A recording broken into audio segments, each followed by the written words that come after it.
হামলা চালানো হয়েছে আপনারা সকলে দেখেছেন।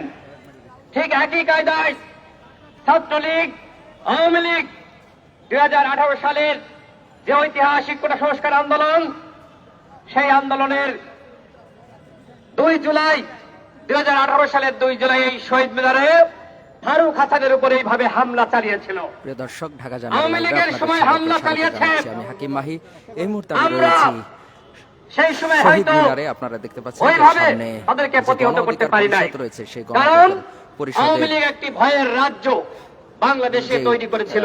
নেতৃবৃন্দ রয়েছে, তিনি বলেন তদন্ত করে ব্যবস্থা নেওয়া হবে। এইরকম আছে আমরা দেখতে চাই না।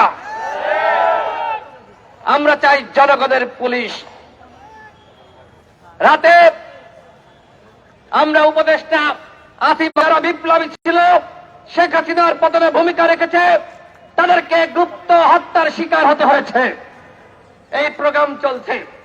আমরা স্বরাষ্ট্র উপদেষ্টাকে আমরা বলতে চাই, যারা ফারুকের উপর হামলা চালিয়েছে তাদেরকে গ্রেপ্তার না করা হলে এই স্বরাষ্ট্র উপদেষ্টাকে আমরা পদত্যাগ করতে বাধ্য করব। প্রয়োজনে এই সচিবালয় ঘেরাও করা হলো না। এরা চক্ষু বিজ্ঞান হাসপাতালে বসে বসে লাইভ করছে, সেইখানকার ক্যান্টিনের ঠিকাদারি নিয়েছে।